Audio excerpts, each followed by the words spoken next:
저는 용감한 시민상 뭐 그런 걸 받고 그 상에 약간 자아도취에 빠져서 아직도 백수에 머물러 있는 그런 용남이도 상상해봤어요. 네. 그래서 더 어떤 재난이 일어날지 모르니 더 몸을 단련하고 정말 몸만 운동 정말 잘하는 철봉 너무 잘하는데 계속 이런 생각도 해봤습니다. 헬스 유튜버 같은 거 됐었을 수도 있겠네요. 아 그렇죠. 아 감독님이 조영석 선배님 이름을 잘 불렀죠. 맞아요. 예. 네. 그래서 뭔가 위기가 닥치면 뇌에서 가장 소중한 것을 말하게 되더라고요. 저는 이 말이 정말 꼬라는 말이라고 생각이 드는데 괜찮고요. 사실 아까 저 개인적으로 너무 기분 좋게 생각하고 있어요. 너무 축하를 해준다고 봉변당해서 예. 얼마 안 있으면 감독님과 유나 씨가 같이 합작한 악마가 이사 갔다죠. 악마가 이사 갔다. 많은 기대 부탁드리겠습니다. 네.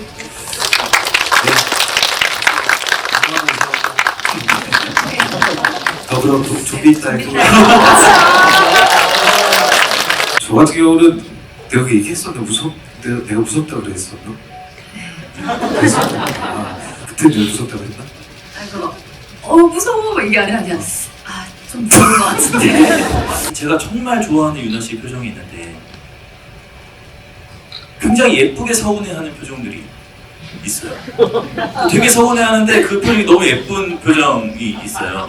감사합니다. 네, 함께 좀비딸 영화 좀비딸도 함께 많이 사랑해 주시면 정말 아니요 제가 하고 싶어서 하는 거예요. 곧 개봉할 좀비딸과 악마가 이사 왔다. 네, 많은 사랑 부탁드리고 출판사 무제에서 나온 천년의 완주를 하겠습니다.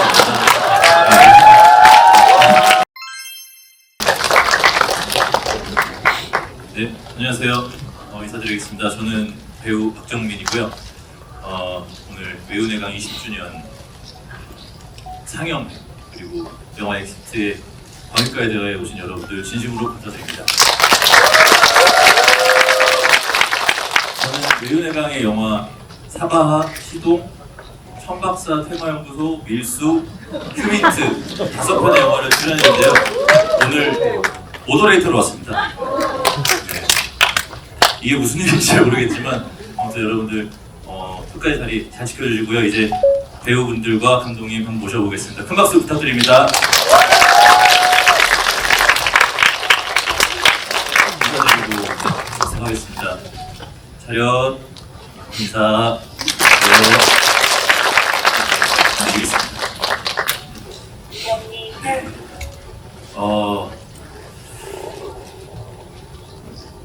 2019년 7월 31일에 개봉을 했더라고요. 찾아보니까. 그리고 무려 942만 명의 관객을 극장으로 모시는 아주 대흥행작 엑시트를 이렇게 제가 모더레이터를 할 수 있게 돼서 굉장히 영광이고요. 이 자리에 아주 성공적인 데뷔를 하신 이상근 감독님과 또 조정석 선배님과 유나 씨 다시 한번 진심으로 와주셔서 감사합니다. 감독님부터 자기소개 한번 부탁드리겠습니다. 안녕하세요. 2019년에 개봉했던 지금 보셨던 엑시트를 연출한 이상근입니다. 네, 반갑습니다. 안녕하세요. 엑시트에서 이용남 역을 했던 조정석이고요. 오늘도 이렇게 외운의 강의 남자 정민 씨가 사회를 봐줘서 너무 개인적으로 영광을 생각합니다. 네. 반갑습니다. 좋은 시간 가져보겠습니다. 네, 엑시트의 의주 임유나입니다. 네. 그냥 가벼운 질문 한 번 드리고 싶은데요, 감독님. 데뷔작이시잖아요.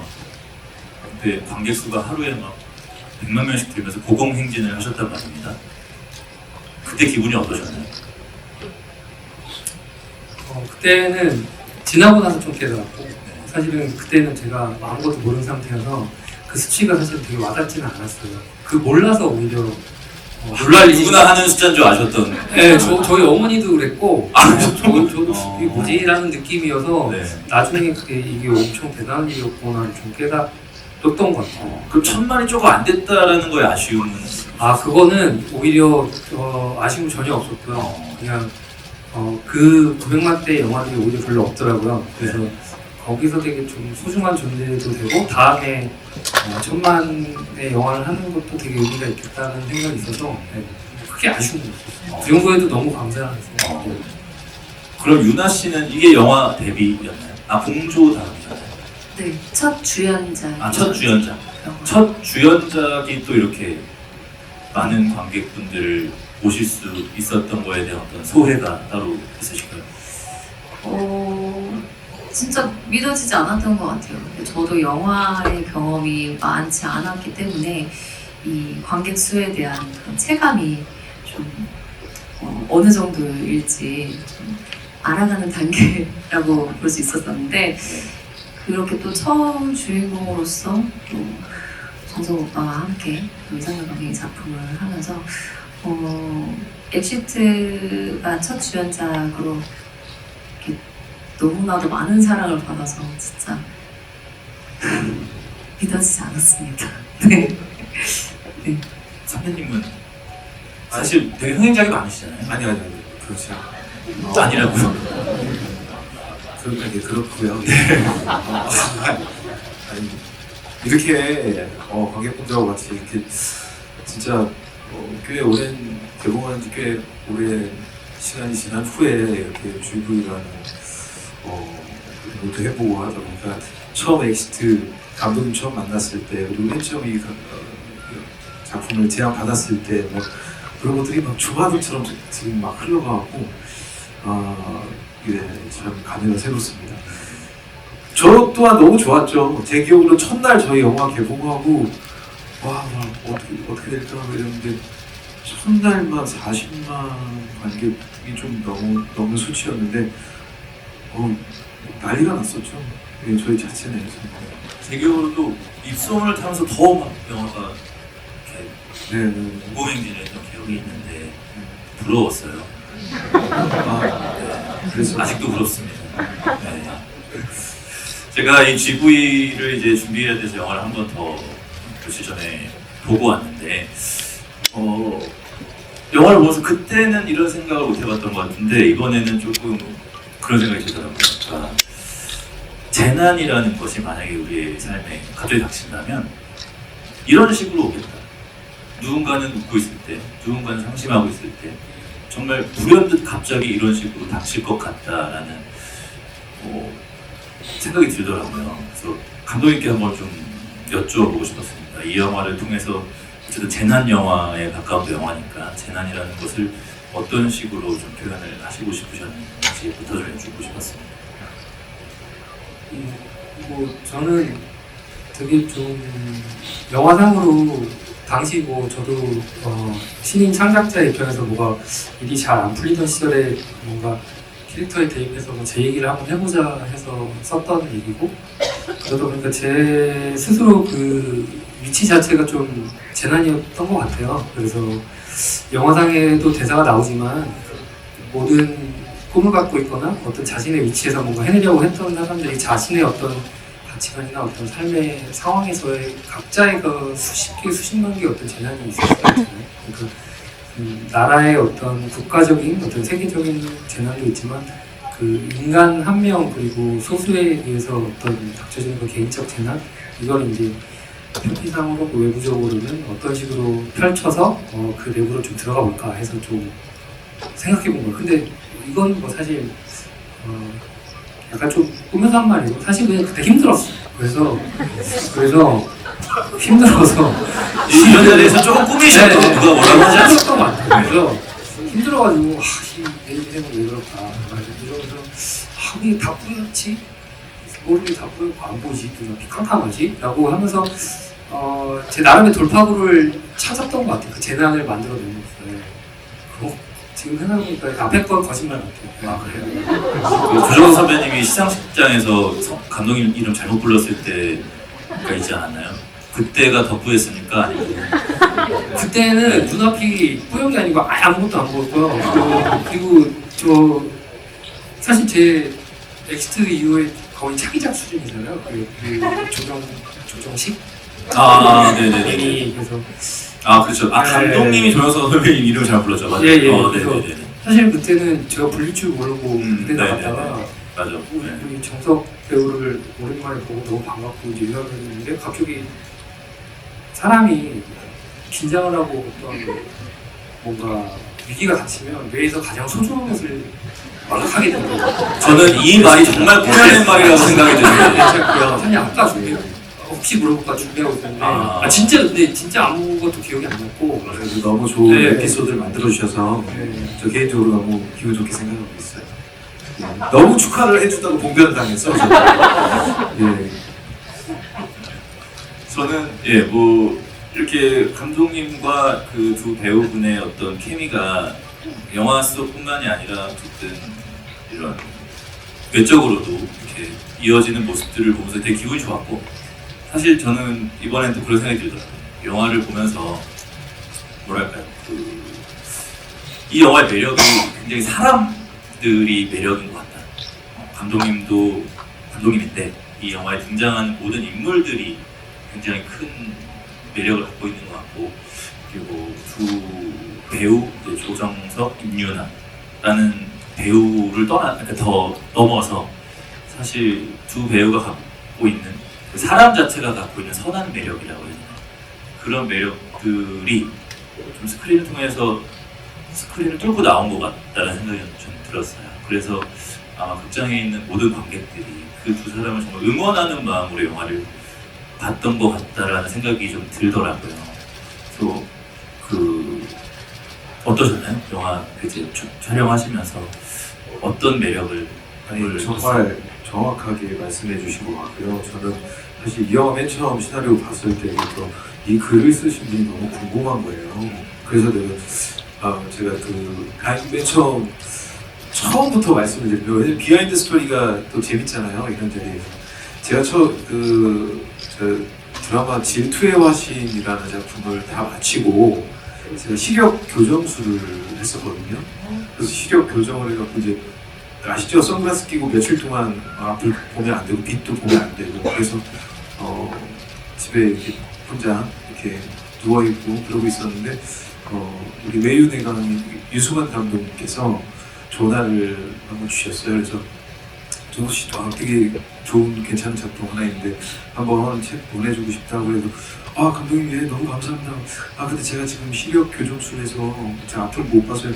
그러면 지금 그럴 때 봐야 되는 그렇게 뿌이할 때 봐야 되는 영화라고 이렇게 위트 있게 말씀해 주셔서 정말요? 그러고서 이제 받아서 이제 제가 이제 앞을 좀 볼 수 있을 때 선글라스를 벗고 시나리오 읽는데 너무 재밌는 거예요. 그래서 바로 감독님한테 전화를 드려서 저 이 글 쓰신 감독님과 꼭 한번 자리를 한번 만들어 주십시오. 그래서 청남동에 있는 카페에서 첫 만남을 감독님을 만났는데 왜냐하면 그 말씀을 정확히 해주셨다고 생각한 게 이 작품에서 되게 물론 여러 재미의 요소들이 있지만 저는 캐릭터 하나하나 이들이 갖고 있는 그런 성향 그리고 이들이 가지고 있는 그 따뜻함 근데 그거는 분명히 감독님 이 글을 쓰신 분한테 분명히 그런 게 다 있기 때문에 이게 이런 캐릭터들을 잘 만들어내신 거 아닌가 이야기도 그렇고 저도 그 지점이 너무 재미있고 흥미로워서 이 영화에 흠뻑 빠질 수 있었던 것 같거든요. 네. 물론 되게 시각화하기 힘든 이 뿌연 그런 것들 어떻게 영화를 어떻게 어떻게 이게 될까 이게 가능할까 이런 의구심도 든 적이 있었지만 만약에 이게 잘 구현만 된다면 너무 재밌는 좋은 작품이 탄생하지 않을까? 반대로 그런 생각도 했었죠. 근데 그런 베이스에는 캐릭터들이 가지고 있는 사랑스러움, 따뜻함 그런 것들이 큰 몫을 차지했던 것 같아요.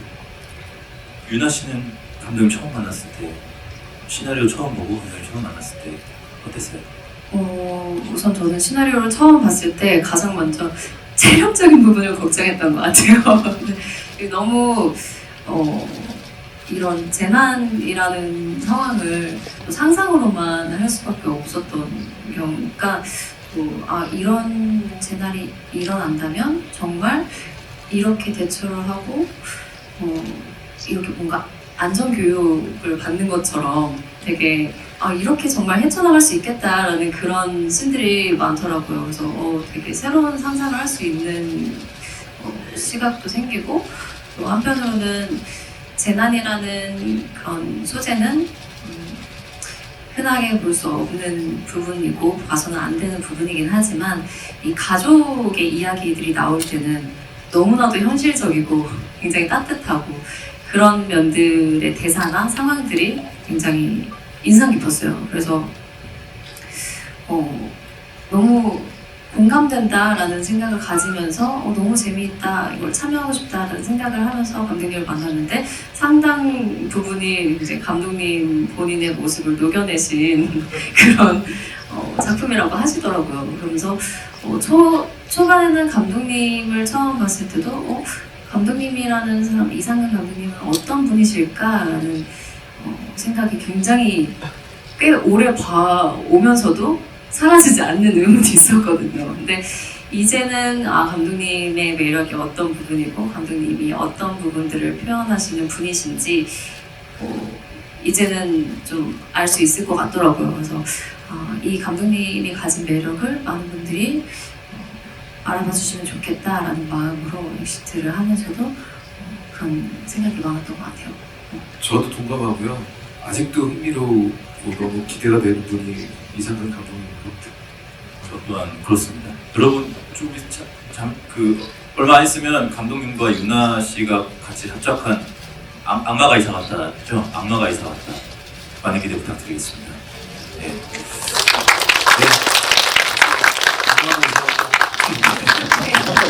더불어 좀비 딸도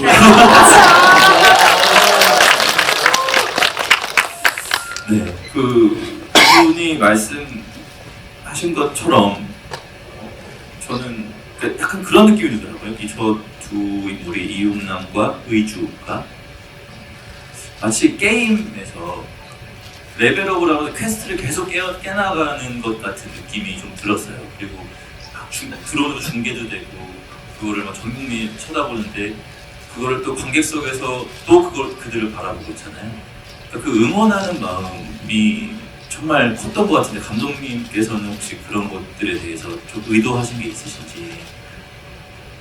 저희가 맨 처음에 프리프로덕션 할 때 막 레고로 도시를 막 쌓아가지고 솜 가지고 연기를 펴면서 막 이렇게 지도를 가지고 작전회의를 했던 기억이 있는데, 저희가 이제 이 영화의 구성 자체를 우리 어렸을 때 했던 횡스크롤 게임처럼 쭉쭉쭉 나가면서 퀘스트를 깨고, 이른바 슈퍼마리오가 횡스크롤 게임 같은 거잖아요. 그런 식으로 뭔가 미션 하나를 하고 다음 미션을 닥치고 하면서 그런 과정을 거치면서 결국에 끝에 엔딩에 다다르는 과정을 좀 만들어보자라고 했던 것 같아요. 네, 그래서 그런 구조가 나오지 않았을까? 네. 관객분들도 그런 거에 굉장히 몰입을 해서 나도 모르게 몰입을 해서 본 것 같아요. 제가 영화 보는데 어느 순간 몸에 힘을 주고 있더라고요. 네, 특히 유나 씨가 막 줄 타고 한판 올라가고 막 두 분이서 막 줄 타고 서로 잡아주고 막 하는 것들을 보면서 저도 모르게 막 제 몸에 힘을 주고 있다라는 건 사실상 제가 저게 가짜임을 알고서도 이미 너무 몰입을 해서 보고 있다라는 어떤 반증일 텐데, 그러면서 굉장히 어떤 관객으로 하여금 육체적인 몰입도가 굉장히 큰 영화다라는 생각이 저는 좀 들었거든요. 근데 반면 이렇게 됐을 때 이제 배우들은 육체적으로 굉장히 힘든 촬영이었을 것 같거든요. 제가 봤을 때는 와이어도 많이 하셨을 것 같고 뛰기도 많이 뛰셨을 것 같고, 아까 유나 씨가 체력에 대한 이야기도 해주셨는데 얼마나 힘드셨을지가 좀 궁금합니다. 저는 그 당시에 이제 인터뷰로도 말씀드리고 기사로도 많이 나왔지만 울 정도였어요. 네. 그래서 저는 그게 이제 힘들어서 울었다기보다 제가 더 해내고 싶은데 이 체력이 안 따라주니까 그게 너무 속상한 거예요. 이게 이 촬영이 앵글이 또 다양하다 보니까 한 번 뛰는 걸로는 오케이를 하기가 힘들잖아요. 그래서 최대한 정말 적게 뛸 수 있게끔 감독님이 정말 배려를 많이 해주셔서 촬영을 해주셨음에도 불구하고 이렇게 뛰는 씬들이 워낙 많다 보니까 몸을 쓰고 뛰는 신들이 노하는 것 같아 보니까 이게 몸이 다리가 이제 알이 배기기 시작하면서 이제 며칠이 지나도 풀리지 않는 막 그런 상태에서 또 뛰어야 하는 그런 시간들이 간혹 있었거든요. 그래서 그런 순간마다 아 이게 제가 더 따라주지 못하는 저의 이 체력이 너무 속상해가지고 막 그랬었는데 워낙에 또 안전에 있어서도 대비를 많이 잘 해주시고 또 마음 편하게 그냥 정말 연기에만 집중할 수 있게끔 준비를 현장에서도 잘 해주셔서 저는 와이어 액션도 굉장히 즐겁게 즐기면서 했거든요. 근데 저는 몰랐어요. 오빠가 이렇게 무섭다고 하시는 줄은 몰랐거든요. 또 오빠 안 무섭냐? 라고 물어봐 주시면서 저는 재밌는 것 같아요 하면서 와이어를 탈 때도 굉장히 재밌게 촬영했는데 이렇게 함께 누군가가 같이 해나가는 사람이 있다는 것만으로 촬영할 때도 힘이 굉장히 많이 되고 정말 용남이와 우주처럼 촬영하는 동안에도 조정석과 임누나도 함께 합심하게 되는 그런 으쌰으쌰하게 되는 그런 부분들이 많이 생겨나더라고요. 그래서 굉장히 저는 힘든 것보다도 그거를 뛰어넘을 만큼 즐겁게 촬영했다, 웃음이 많았던 현장이다라는 기억이 많이 남아요. 선생님 어떠셨어요? 진짜 맞는 말씀이었던 것 같아요. 유나가 더 잘하고 싶은데 몸이 안 따라주니까 그래서 눈물을 흘린 모습을 제가 봤었어요. 그때 정말 대단하다는 생각을 했었고 저 같은 경우는 내가 그 얘기했었나? 내가 무섭다고 그랬었나? 그랬었나? 아니 제가 얘기하려고 하는 건 뭐였냐면 맨 후반부 장면에 이제 저희가 그 마지막 이제 저 배분이 없어서 타워 크레인 쪽으로 이제 둘이 같이 이렇게 매달려서 쭉 내려가는 장면을 찍는데 하나 둘 셋 하고 뛰어 내리는 장면인데 실제 굉장히 높은 세트였어요. 그러니까 진짜 너무 무서운 거예요. 못 믿으시겠지만 제가 사실 약간 고소공포가 좀 있습니다. 근데 너무 무서운데 무서운 척 안 하려고 제가 왜냐면 유나가 더 무서울까봐 그때 내가 무섭다고 했나? 아니 무서워 이게 아니라 그냥 좀 무서운 것 같은데 나 무서워? 이러면서 저를 보호해주는 느낌. 예, 맞아요. 그거에 듬직함이 있었어요. 저 지금까지 제가 그때 책임감을 갖고 유나 괜찮아? 괜찮아. 뭐 이렇게 했다고 생각했는데 저의 두려움이 그렇게 고스란히 하셨습니다. 네. 하여튼 그만큼 저한테는 이제 와이어 타고 뛰어내리고 이렇게 넘어가고 이런 것들은 약간은 제가 이겨내야 할 부분들이었고 체력적인 부분에 있어서는 사실 좀 계속 더 할 수는 있었어요. 예, 그만큼 열의가 넘치고 근데 칠순잔치 장면에는 저희 가족들이 다 나오잖아요, 배우분들이. 그래서 그 촬영할 때는 그렇게 너무 재밌고 즐겁고 유쾌하고 너무 좋은 거예요. 근데 그러다가 제가 이제 사자상을 타기 위해서 혼자 이제 그 장면을 찍을 때는 이제 가족들이 안 나오다 보니까 저 혼자 꽤 한 보름 넘게 그 정도를 촬영을 했는데 그때 사실 저에게 힘들었던 건 외로움. 네, 뭔가 항상 가족들 우리가 다 모두가 친했어가지고 지금도 친하지만 그들과 함께 이렇게 열심히 재미있게 촬영하다가 갑자기 다들 이제 촬영장에 안 오고 저 혼자 사자상을 타는 장면을 찍는데 그때는 약간 외롭더라고요. 예. 지금 요 이야기가 나와서 말인데 제가 영화를 보는데 이제 그 가족들이 헬리콥터를 타고 떠나잖아요. 그러면서 국면이 완벽하게 전환이 버디물로 바뀌어버리잖아요. 그 타이밍에 제가 리모컨을 눌러서 얼마나 지났지? 하고 보니까 거의 다 1시간 지점이더라고요.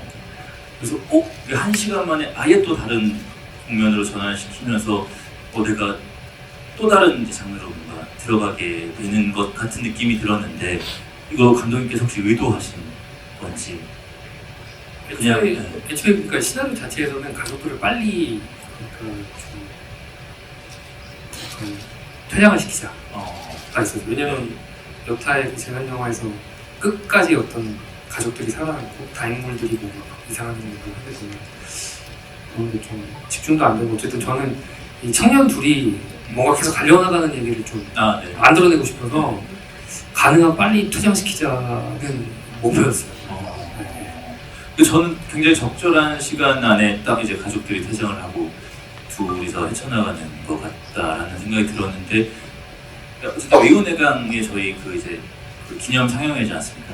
제가 알기로는 그 단연간의 이제 연구와 실험 끝에 외유내강은 어떤 시나리오의 포맷이 있다라는 거 제가 알고 있거든요. 혹시 그런 포맷의 도움을 받으신 건 아닌지, 그런 외유내강을 위한 질문을 한번 드려봅니다. 그 포맷이 말씀하신 어떤 뭐 시나리오 레이아웃을 말씀하신 게 아니고 어떤 그러니까 뭐 구조나 시나리오의 이제 뭐 이제 한쪽에 뭐 몇 분이고 어떤 포뮬러를 예, 말씀하시는 그렇죠. 거죠. 예. 그 창작적인 면에 있어서 그런 데는 터치를 안 하시고요. 이제 뭐 의견이나 이제 방향성에 대해서 말씀하시는데 애초에 뭐 15분까지 뭐 어떻게 돼서 뭐 1막에서 어떻게 되고 2막에서 어떻게 되고 3막이 어떻게 되고 몇 분에 끊어진다 이런 것들은 없고요. 오히려 시나리오를 레이아웃은 오히려 있어요. 그러니까 문서에서 뭐 12포인트로 해라. 그렇죠. 저는 그런 걸 말씀드리고 그건 있어요. 네. 12포인트에 두 칸을 띄고 네네네. 11로 쓴 다음에 뭐 해갖고 숫자는 뭘로 하고 입문할 때는 어떻게 하고 붉은 걸로 약간 이런 거는 있어요. 근데 전혀 도움 안 됐다. 그거는 제가 터뜨리고 있어요. 그래요? 네, 오히려 보기가 너무 깔끔해서 맞아요. 시간 계산도 편해서 네. 네. 또 외유내강의 시나리오를 볼 때 가장 뭔가 눈이 편한 느낌이 좀 들거든요. 그래서 도움을 좀 받으신 걸로 알고 있습니다. 그러니까 딴 데보다 활자가 엄청 커요. 맞아요. 네, 그래서 네. 제가 이제 약간 눈이 이제 나이가 보다 보니까 안 보이는데 잘 그런 식으로 그런 식으로 도움이. 감독님도 눈이 나빠서 이렇게 됐나? 뭐 이런 생각도 들고 감독님 눈이 나빠서. 근데 그건 아니고 뭔가 이제 분량 계산을 잘 하신 것 같아서 네. 도움이 많이 됐어요. 네. 저는 또 한편으로는 그런 생각도 들어요. 그러니까 이 영화의 편집의 속도라고 해야 될까요? 영화의 속도감이라고 해야 될까요? 그런 것들이 굉장히 마음에 들었습니다. 일단 지루할 틈이 없고, 심지어는 관객으로서 어떤 존중받는 느낌까지 드는 경우에는 어느 정도 이렇게 점프를 하거든요. 중간중간에. 그럼에도 너네 이 정도는 알아듣잖아 라고 말하는 것 같은 느낌이 저는 좀 들었어요. 그러니까 아예 설명이 안 된다라기보다는 이 정도는 그냥 넘어가도 당신들 다 이해할 수 있잖아 라는 정도의 어떤 존중을 받는 느낌이 저는 조금 들었거든요. 그래서 어떤 친절함과 불친절함의 어떤 경계 사이의 선을 굉장히 잘 지키고 있다라는 느낌을 받았는데, 이 부분은 혹시 편집 과정에서 어떻게 좀 의도하신 게 있는지? 애초에 누구나 계획은 좀 이렇게 가져가잖아요. 그렇게 가져가는데 이게 편집 과정에서 이제 타이트해지고 이제 오밋될 부분과 뭐 이제 더 추가될 부분도 생기는데, 이제 아무래도 이제 창작자고 이제 어떻게 보면 제가 만들어낸 세계다 보니 또 찍을 때 얼마나 배우들 고생하고 저도 고생하고 했겠습니까? 그러니까 짜기가 쉽지 않거든요, 사실. 그러니까 이게 제 3의 눈, 뭐 사실 회사 분들도 그렇고 뭐 편집자도 그렇고 이제 좀 떨어져서 보게 되면서 그런 의견을 많이 수용했고, 사실은 제가 아마 제 정권으로 편집을 했다면 지금 같은 결과는 나오지 않았을 거예요. 네. 뭔가 제3자의 눈으로 봐서 또 적당한 어떤 선들을 지켜가면서 하셨다라는 말씀이신 것 같습니다. 네, 또 저는 영화를 보면서 사실 저는 그 두 배우분들의 그 신체적인 움직임은 사실 말할 것도 없고, 너무 좋았던 것들이 두 배우분들의 얼굴이었어요. 표정이었거든요. 사실 저는 조영 선배님을 너무나도 사랑하는 관객 중에 한 명인데, 그 이유가 과하지 않은데도 불구하고 지금 그 인물의 상태가 아주 적절하게 항상 스크린에 비춘다라는 느낌을 받거든요. 네, 그래서 이게 막 엄청나게 과하지 않아도 감정들이 좀 느껴지는 그런 지점들이 엑시트에서 또 굉장히 저는 빛을 발했다고 생각하고, 그리고 유나 씨의 표정은 사실 언제나 관객들한테 되게 뭐랄까 미소를 선물한다고 해야 될까요? 제가 정말 좋아하는 유나 씨의 표정이 있는데 굉장히 예쁘게 서운해하는 표정들이 있어요. 되게 서운해하는데 그 표정이 너무 예쁜 표정이 있어요. 감사합니다. 네, 보지 않고. 네, 엑시트에서 저는 그 표정이 너무 매력적인데, 엑시트에서 또 그 표정들이 굉장히 빛을 발한다라고 생각했는데, 저는 그러니까 뭐 신체적인 것도 그렇지만 두 배우가 어떤 이 인물들의 얼굴을 어떤 식으로 표현하고 싶었는지, 뭐 이제 분장이나 이런 것들이 도와주는 건 있겠지만 이제 극이 진행이 되면서 배우로서 어쨌든 계산해야 될 것들이 생기잖아요. 그럴 때 어떻게 좀 그 계획들을 설계들을 하셨고 어떻게 표현하고 싶었는지가 전 좀 영화 보면서 궁금했습니다. 저는 그 운이 되게 좋은 게 사실 용남이라는 캐릭터를 만드신 분은 감독님이시지만 감독님의 어떤 개인적인 어떤 그런 세계관도 잘 들어있고 그리고 또 약간 감독님을 대변하는 인물인 것 같기도 하고 근데 저 또한 그런 경험이 있거든요. 저희 집 또한 대가족이고 저희 어머니가 연세가 많으시고 그리고 이제 외가 친척들이 다 모이면 이제 제가 그 원래 기타를 좀 전공하려다가 삼수하고 막 그랬거든요. 근데 그 당시 그 가족 모임을 하면 뭐 하냐, 요즘 뭐 어떻게 하면서 하냐 그런 얘기를 들으면은 사실 할 말도 없고 그냥 그때도 이제 기타 연습하다가 간 거니까 이제 기타는 들고 가니까 또 그러다 보니까 또 한심해 보일 수도 있고 어른들의 눈에는 근데 그런 경험들이 있다 보니까 이 시나리오가 저한테 너무 재밌게 다가왔던 거예요. 그래서 그때 그 감정과 그 뭔가 약간 좀 불편함 그리고 어색한데 어색하지 않으려고 노력하는 그리고 뭔가 이제 혼자 약간 좀 맴도는 것 같은 그 자리가 약간 좀 편하지 않기 때문에 뭐 이제 그런 것들을 경험해본 터라 약간 그 용남이의 그런 그 심경의 변화 그리고 더 잘하고 싶다. 내가 무언가를 한다면 내가 무엇이 된다면 뭔가 내 능력치가 이만큼 있다는 걸 보여주고 싶다. 이런 그런 욕심들도 생겼었고 그 당시 이제 그런 것들이 잘 묻어나서 전 되게 자연스럽게 용남이를 연기할 수 있었던 것 같아요. 그러면서 이제 감독님도 그런 경험이 있으셨는지 모르겠지만 네?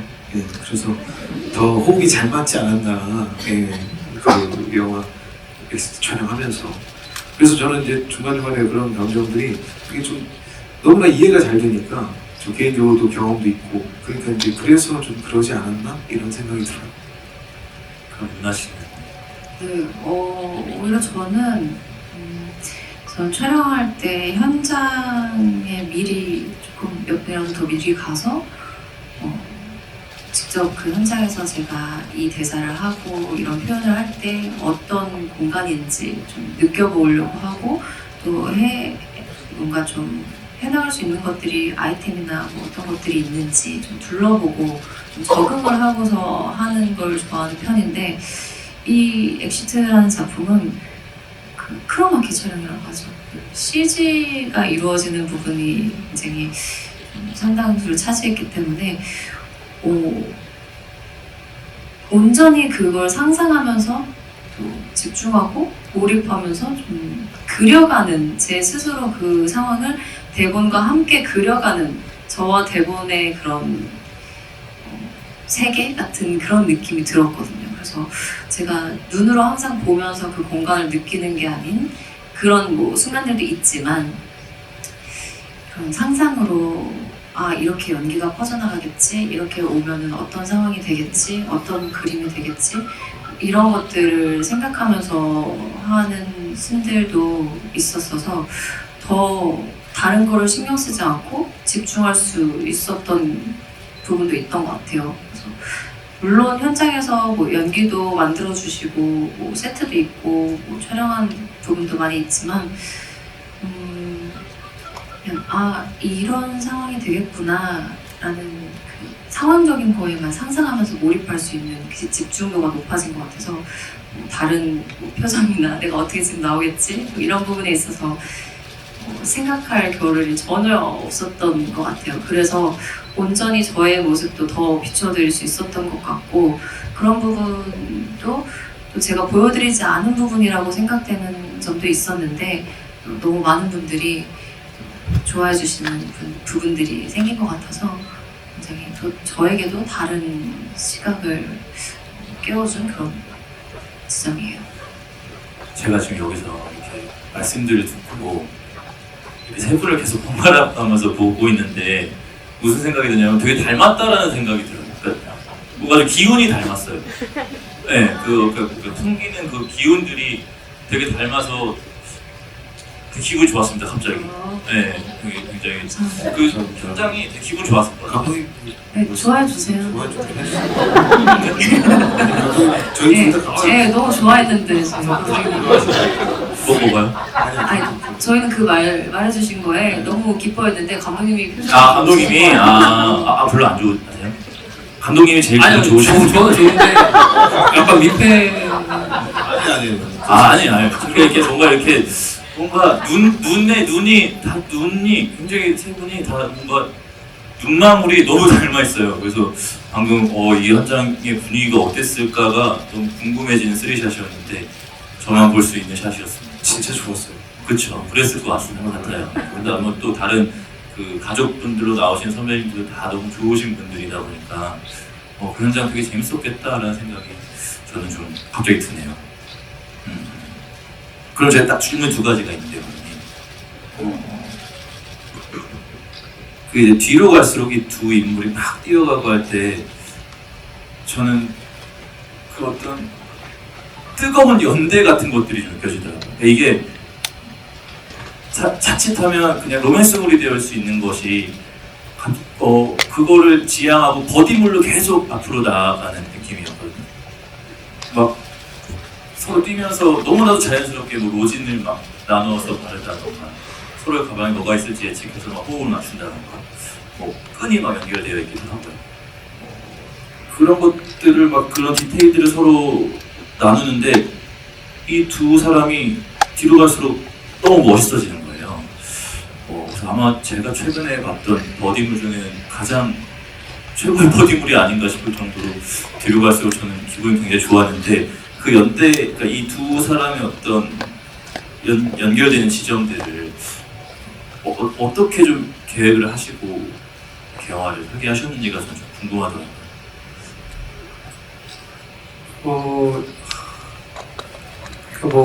쓸 때 어쨌든 조금 차별화된 오리지널리티를 가진 재난 어떤 영화를 만들고 싶었는데 위기 상황에서 이제 뭐 어떤 사람들이 만나서 역경을 헤쳐나가고 그 곤란을 타파하고 나서 결과된 생성물이 로맨스다는 좀 타파하고 싶었던 것 같고 그래서 이 두 청춘이 어쨌든 그 줄을 잘 봐주는 어떤 이름하고 그 등반할 때도 이제 2인 1조로 움직이잖아요. 거기에서 이제 빗대어 가져온 것처럼 서로의 목숨을 담보로 하고 생명을 책임지는 그 연대하는 두 사람들이 달려나가는 모습. 어쨌든 영화상에서 음악과 함께 그 누군가 그 목표 지점을 향해 달려가는 샷은 어떤 영화든 멋있잖아요. 네. 그래서 그런 장면들을 오롯이 좀 담아내고 싶었다. 근데 그게 결말이 갑자기 둘이 키스를 하면서 미래를 상상하고 막 갑자기 그런 식으로 끝나는 영화가 되고 싶지는 않았던 것 같아요. 그 지점이 굉장히 관객들에게 사랑을 받는 지점이었을 거라고 생각하고 방금 음악 말씀해 주셨는데 저는 그 두 배우가 두 인물이 달려가고 있을 때 그 노부 감독님의 음악이 너무 멋지더라고요. 그 심장을 뜨겁게 만드는 음악들이 흘러나오는데 음악은 혹시 만드실 때 어떤 디렉션들이 있었나요? 그냥 어울리는 음악이 나올 때까지 계속 그 팔자잖아요. 닭달 닭달을 계속 괴롭히면서 막 글까지 써가면서 제발 좀 이렇게 해달라 이러면서 아마 굉장히 힘드셨을 텐데 저 그 약간 무슨 장면인지 모르겠는데 약간 유럽의 어디 클럽에서 나올 것 같은 음악이잖아요. 뭔가 막 헬스장 같은 데서 나올 것 같은. 그래서 저도 처음에는 되게 생경했는데 들으면서 갑자기 뭔가 심장이 쿵쿵쿵 하더라고요. 네. 그래서 거의 마감 며칠 전에 나왔던 음악인데 조목이 되게 그래서 이거 진짜 하늘이 듣는구나 계속 막 그런 생각했던 것 같아요. 예, 너무 멋있는 음악이 나와서 저도 좀 몰입하면서 봤던 것 같고 마지막으로 제 두 배우분한테 여쭤보고 싶은데 저희 무대 인사 돌다 보면 이제 극장 앞에서 이렇게 문 닫은 채로 대기하고 있으면 영화 엔딩 크레딧에 나오는 음악이 새어 나오는 게 들리잖아요.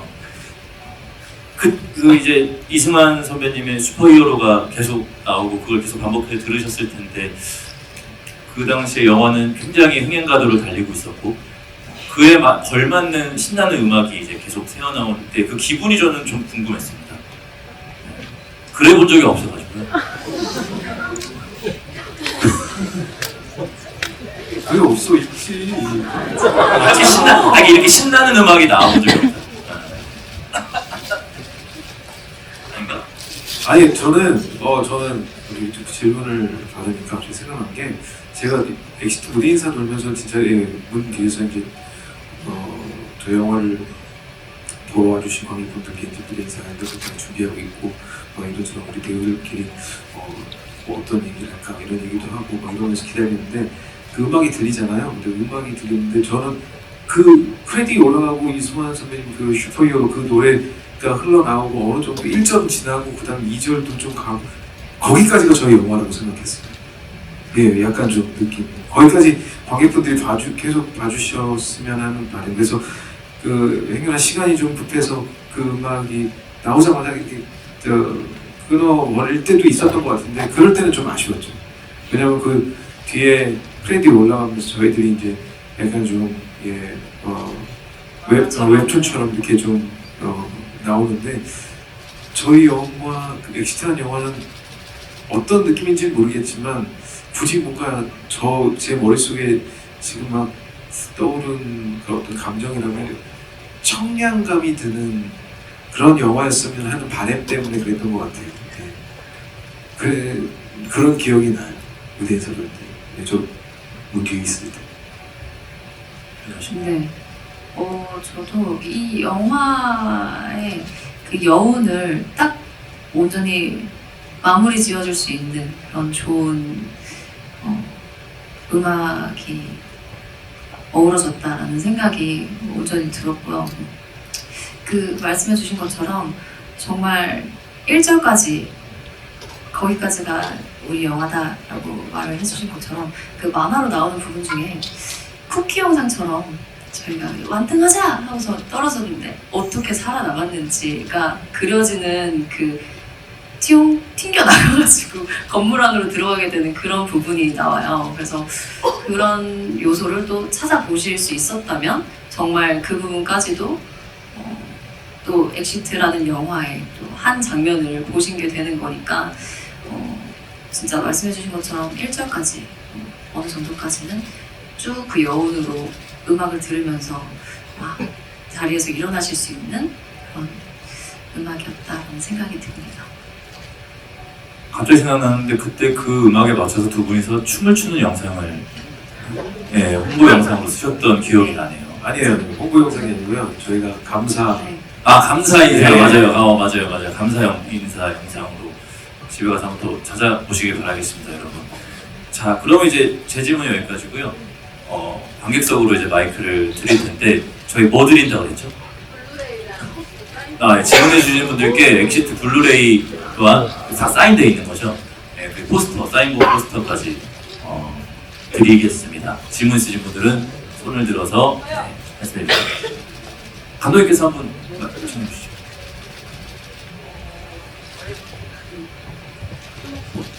저 물병 들고 계신 분? 네, 물병 들고 계신 가운데 계신 분.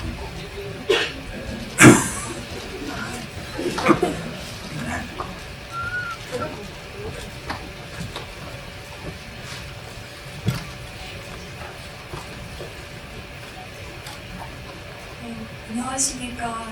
영화 덕분에 너무 즐거운 시간을 보냈고요. 그리고 이걸 재상영해준 20주년 축하드립니다. 내일이랑 제작사도 그리고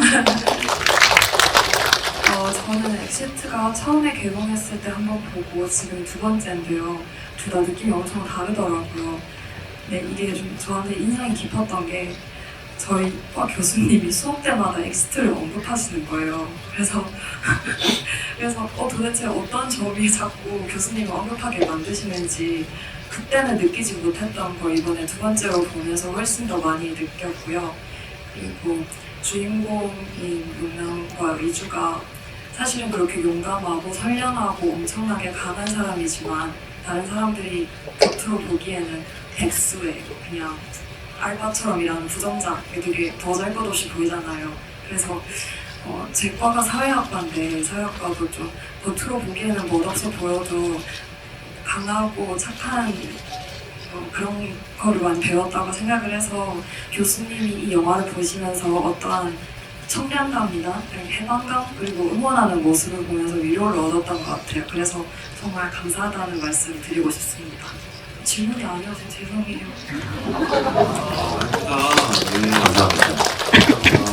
영화과인 줄 알았는데 반전이었습니다. 사회학과에 다니시는 관객분께서 찬사를 보내주셨습니다. 자, 그러면 또 근데 여기 이 부분에 있어서 말씀하시고 싶으신 거 있으세요? 용남이 의주는 국문학과였으니까요. 그래서 뭐 사회학과 어문학보다는 뭐 사회과학 쪽이 사실 근데 이제 뭐 돌파구가 문이나 사이 사회학과 처음 학과인데 네. 네. 저도 그렇게 생각합니다. 네, 다음 질문 한번 받아보겠습니다. 유나 씨가 한번 보여주시죠. 저요? 예. 저기 아까도 들어주셨던 핸드폰으로 통화했으면 네, 안녕하세요. 외연회감 리스트 영화 정말 잘 봤고요. 감독님께 좀 여쭤보고 싶은데요.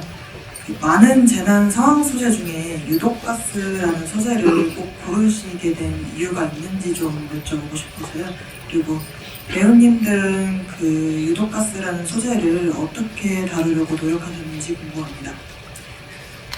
이것도 뭐 예전에 많이 제가 말씀을 드리긴 했었는데 그 택시에서 이제 라디오 듣다가 이제 유독가스가 어느 정도 높이가 되면 올라가지 않는다. 무거운 유독가스가 많다. 하지만 이제 무색 무취가 많아서 갑자기 죽을 수 있다라는 아이디어 그 뉴스 소식을 듣고 그럼 여기에 색깔이 있다면 어떤 아파트에서 뭐 동네에서 벌어진다면 어떤 상황이 펼쳐질까라면서 상상의 나래를 펼쳤고요. 그러다 보니까 이제 어떤 이제 눈앞이 껌껌한, 눈앞이 투명한 안개처럼 휩싸인 뭐 여러 가지 그 관용호구랑 좀 맞출 수 있더라고요. 그래서 이제 얘기를 발전시킨 것 같습니다. 네. 네, 저도 근데 그런 지점들이 되게 이게 잘 구현될 수 있을까 영화로 이렇게 이런 궁금증이 있었죠. 의문점도 있었고 근데 그런 부분에 있어서 감독님이 이렇게 설명을 잘 해주셨고 그리고 실제 세트에서 저희가 촬영을 할 때도 거의 진짜 완벽하게 그걸 구현해내는 그 세트장 처음 왔을 때 이제 그 모습을 봤을 때 됐다. 됐다. 이건 됐다. 이런 생각을 했었어요. 저도 앞에서 다 말씀을 해주셔가지고 네. 근데 저는 아까 말씀드렸던 것도 이어서 같은 말인데 정말 이 영화를 보면서 저는 공부가 됐거든요. 오히려 한편으로는 정말 이런 상황이 생긴다면 이런 뭔가 뭐죠? 방독면이라든지 이런 것들이 지하철 중에도 구비되어 있고 뭐 옥상 문이라든지 뭐 이런 부분에 있어서 제가 생각해보지 못한 부분들을 또 한번 상상해보고 또 생각해보고 또 지나다니면서 한 번 더 들여다보게 되는 그런 부분들이 생긴 것 같아서 한편으로는 공부가 더 된 부분도 있어서 굉장히 유익하기도 한 영화이지 않나라는 생각이 들었거든요. 그래서 많은 분들이 이 영화를 사랑해주신 이유도 정말 완벽히 구현이 됐기 때문에 진짜인 것처럼 보일 수 있었던 부분들이 많기 때문에 그렇지 않나라는 생각이 듭니다. 네. 옥상문 하니까 또 생각이 난 건데 영화 보다가 이 동네는 왜 다 옥상문이 다 잠겨있어 이런 대사가 굉장히 의미심장하게 나오잖아요. 혹시 뭐 이게 과거에 내상 같은 게 있으신가요? 옥상문이 잠겨있어 상처를 받으셨다던가 그런 건 아닌데 그런 게 있을 수 있어요. 그러니까 갑자기 화장실 급할 때 있잖아요. 그러면 이제 옥상에 있지는 않지만 옥상에 가서 모든 짓을 하지는 않겠지만 이렇게 말씀 잘하셨는데 저는 우리 동네에 어디가 화장실인지 대충 알거든요. 네네. 근데 이제 제가 어렸을 때는 그런 게 많았던 것 같아요. 잠겨 있고 이용을 못하고 그러다 보니까 옥상은 항상 잠겨 있다는 그 고정관념이 있었던 것 같고 그리고 그런 뉴스도 있었거든요. 사실 화재가 났을 때 옥상 문이 자동으로 열리지 않고 잠겨 있어서 사고를 당하시는 분들 얘기도 있어서 옥상 문이 잠겼을 때 어떤 절박한 심정을 어쨌든 갈등 요소와 위기로 풀어낼 수 있으니 활용을 해보자라고 들었습니다. 아, 그렇군요. 알겠습니다. 자, 다음 질문 보겠습니다. 조금만요, 그럼. 예. 네, 여기 우리 앞에 이 플레이카드 들고 계신.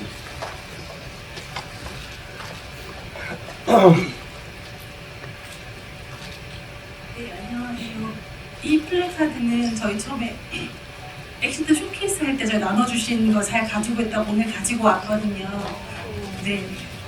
저는 영화 상영할 때 18번 정도 봤었고 매년 여름이면 잊지 않고 엑시트 보고 있고 오늘도 이 영화를 처음부터 봤는데 진짜 끝까지 가슴 쿵쾅거리게 볼 수 있게 해주셔서 너무 감사드리고 이런 영화 만들어주셔서 감독님 그리고 이런 연기해주신 정석 배우님, 유나 배우님께 너무너무 감사드리는 팬의 한 명입니다. 이 영화가 재난 영화잖아요.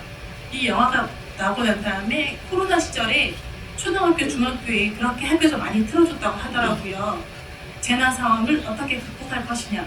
이런 코로나 같은 무서운 게 있어도 너무 무서워하지 말고 극복해보자 하면서 아이들에게 캠페인처럼 틀어줬다고 하던데 제가 궁금한 거는 감독님, 배우님들께서 이런 재난은 아니겠지만 개인의 재난이 생겼을 때 무서운 상황이 생겼을 때 어떻게 극복하고 계시는지 제가 지금 너무 떨리거든요. 이렇게 떨리는 상황이 생겼을 때 어떻게 극복하시는지 그런 극복 상황을 들어보고 싶습니다.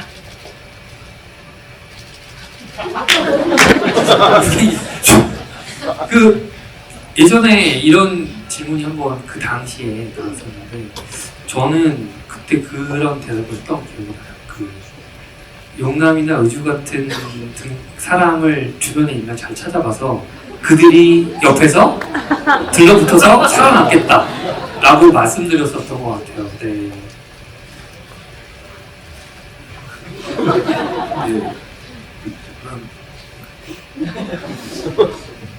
지금이 정말 고비인 것 같긴 한데 저는 재난이라기보다는 항상 저도 긴장되는 순간들을 굉장히 많이 느끼는 스타일인데 긴장이 될 때마다 그냥 심호흡을 굉장히 많이 해요. 그리고 크게 이게 항상 저는 무대를 했을 때도 그렇고 이렇게 뭔가 발표를 하거나 뭔가 인터뷰를 하거나 어떤 순간에 긴장이 될 때마다 항상 눈 감고 크게 한숨을 들이쉬고 나면은 좀 마음이 진정되는 그런 게 있더라고요. 근데 이거는 재난까지는 아니지만 제 스스로의 약간 뭔가 루틴처럼 무언가에 좀 어려움이나 불안하거나 긴장되거나 뭐 이런 순간들이 됐을 때 한 번씩 꼭 하게 되는 그런 루틴이 되더라고요. 그래서 저는 뭐 기도할 때도 있고 이렇게 숨을 크게 들이마셨다가 내뱉을 때도 있는데 그 두 개는 항상 꼭 하는 편이에요. 도움이 되실지 모르겠지만 심호흡을 하시는 걸로. 네, 저는 심호흡을 크게 합니다. 선배님은 명상처럼. 저도 오면 이상 감독님 말씀하신 것처럼 실제로는 그런 재난이 이제 우리 주변에 이제 닥친다면 가장 현명한 방법이지 않을까. 왜냐면 재반 지식이 더 철저히 갖춘 사람의 모습을 보면서 이제 뭔가 그걸 대처해야지 그게 맞지 않나 이런 생각이 들고요. 그 윤아 배우님이 얘기한 것처럼 만약에 개인적으로 만약 그런 시간, 그런 순간들이 도래한다면 저는 약간 좀 빼지 않는 게 해결 방법인 것 같아요. 피하거나 빼거나 그러면 거기서부터 저는 이제 그걸 극복하지 못하는 트라우마로 남는 거 아닌가. 뭔가 내가 이게 좀 나한테 좀 어떤 심각한 내상을 주거나 좀 그렇다 하더라도 그걸 끝까지 어떻게 해서든 뭐 정면 승부를 해서 뭐 돌파해 보거나 아니면 실패하거나 뭐 그런 걸 경험해 봐야 이제 좀 그런 거 아닐까? 예, 좀 그런 생각을 좀 해봅니다. 굉장히 한 수 배워갑니다. 저는 항상 피하기 바빠가지고. 아니 근데 때로는 또 피하는 것도 네. 저희 그러면 이제 마지막 질문 한번 받아보겠습니다. 감독님이 한 번 더 해주시죠. 그때 그 검은옷 입은 안경 쓰신 것 같아요. 불빛으로 예, 제가 궁금한 게 마이크가 없어서 죄송합니다. 여기 나오기 때문에 그 앞에 무슨 예. 저분을 위해서 흔들어 주신 건가요? 네, 안녕하세요. 저 쇼케이스 때부터 경희대학교 때부터 봐서 한 10번 이상 본 것 같은데 제가 2019년 당시 취업 준비로 힘들었을 때 봤을 때 정말 큰 힘이 된 영화여서 다시 봐도 너무 좋다는 생각이 들었고요. 그 중간중간에 나오는 뭐 35살의 그대를 응원해 아니면 청년들이랑 힘내라 그런 문구들이 다시 보니까 또 지금 봐도 다시 위로되는 느낌이어서 좋은 영화 만들어서 다시 감사드립니다. 그런데 최근에 또 이 외유내가 영화다 보니까 베테랑 추로 영화에서 그 유튜브나 그런 미디어 매체에 대해서 약간 변화된 시각이 또 보인 것 같더라고요. 외유내 관계에서. 그래서 혹시나 감독님이 이렇게 다시 보시면서 연출한다면 조금 더 변화된 시선을 가지실지에 대해서 궁금하고요. 그 다음에 주인공은 취업을 성공하셨는지 좀 궁금합니다. 다시 한번 영화 잘 만드셔서 감사합니다. 아마 베테랑 2에도 그 안길동 이런 세계관이 같이 있는 걸로 알고 있고요.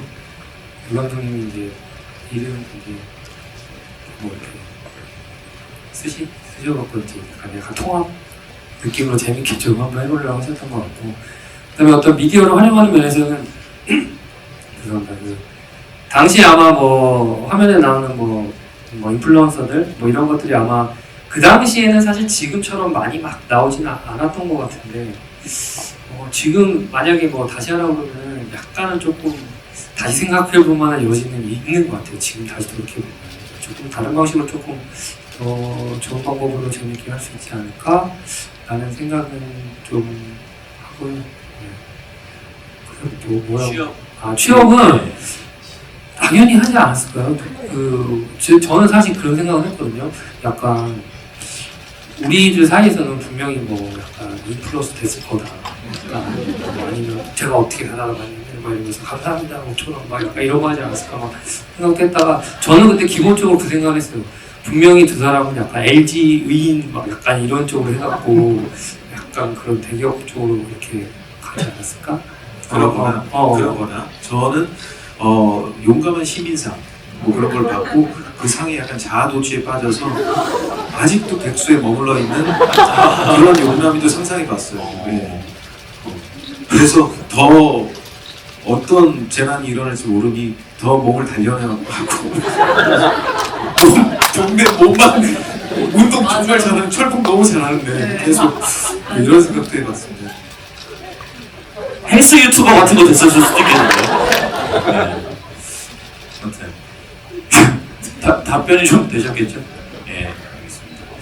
자, 이제 시간이 다 돼서 마무리 인사를 드려야 될 것 같은데 한국 영화의 자존심이자 뚝심 있는 영화사 외유내강의 저희 20주년 상영회에 와주셔서 너무 감사드리고 또 특히 이 엑시트라는 영화를 보러 와주신 관객 여러분들 진심으로 감사드립니다. 저희 상영하고 계속 외유내강 영화들이 지금 많이 상영하고 있어요. 명작들이 많으니까 여러분들 많이 사랑해 주시고 곧 개봉할 좀비딸과 악마가 이사 왔다. 네, 많은 사랑 부탁드리고 출판사 무제에서 나온 천년의 완주라는 소개했습니다.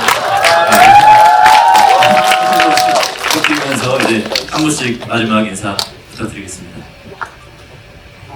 저도 한마디 똑같은 말씀 한번 드리고 싶었는데 어쨌든 2019년 용감과 의주가 좋은 기억을 안겨드렸던 그 여름처럼 이번 여름도 이제 용감이가 좀비딸을 데리고 의주가 이제 악마를 이사오게 만든 그런 아주 모두가 행복한 관객분들도 즐거운 그런 여름이 됐으면 좋겠습니다. 네, 감사합니다. 네. 참 2019년이면 벌써 6년이 흘렀는데요. 엑시트 저에게는 정말 그 어떤 작품보다도 소중한 제가 얼마 전에 되게 기분 좋은 얘기를 들었던 게 그게 뭐였냐면 제가 혹시 아시는지 모르겠지만 백상예술대상에서 제가 파일럿이라는 영화로 상을 탔습니다. 이게 이 얘기가 아니라 제가 근데 이제 어느 사적인 자리에서 어떤 선배님께서 저보고 저 엑시트로 노미네이트 됐던 거 혹시 기억하시는 분 계세요? 이제 영화제에서 제가 하여튼 노미네이트 됐었는데 그때 상을 탔었어요. 그래서 지금도 너무 축하하지만 그때 엑시트로 내가 탔어야 되는 그 얘기를 얼마 전에 들었는데 너무 기분이 좋았거든요. 그런데 오늘 이렇게 또 뜻깊은 6년 지난 다음에 영화 엑시트로 인해서 관객분들과 함께 주기회를 함께 하게 돼서 너무나도 소중하고 즐거웠습니다. 앞으로 엑시트 더 많이 조명해 주시고 사랑해 주시고 감사합니다. 네, 엑시트를 잊지 않고 또 꾸준히 생각해 주시고 또 사랑해 주시고 이렇게 찾아와 주셔서 너무 감사하고요. 저는 또 이 외은혜강 20주년에 너무나도 의미 있게 외은혜강과 이상근 감독님과 함께 악마가 이사 왔다라는 영화를 올해 또 8월에 개봉을 하게 되었어요. 그래서 이상근 감독님의 관심이 엑시트는 이상근 감독님의 관심에 생겼다라는 정도라면 악마가 이사 왔다는 이제 이상근 감독님의 매력에 정착할 수 있는 그런 작품이지 않을까라는 생각을 저는 굉장히 대본을 보면서도 했었거든요. 그래서 많은 관심도 가져주시고 또 함께 좀비딸, 영화 좀비딸도 함께 많이 사랑해주시면 정말 아니요, 제가 하고 싶어서 하는 거예요. 왜냐면 너무나도 의미 있잖아요. 이렇게 또 엑시트로 함께 했었는데 또 이번 여름에는 각자 좀비딸과 악마가 있었다라는 작품으로 또 한 번 여러분들께 인사를 드릴 수 있는 자리가 되는 것 같아서 너무 기분이 좋고 의미가 남다른 것 같아요. 그래서 좀비딸과 악마가 있었다 둘 다 많이 올 여름에 사랑해 주시면 좋겠습니다. 감사합니다. 올겨울 휴민트라는 영화가 올겨울 맞나요? 아무튼 곧 휴민트도 개봉합니다. 유승환 감독님의 신작 휴민트 많이 기다려주시기 바라겠고 저희는 이제 마지막 인사드리고 가겠습니다. 자, 돌아서 인사 감사합니다.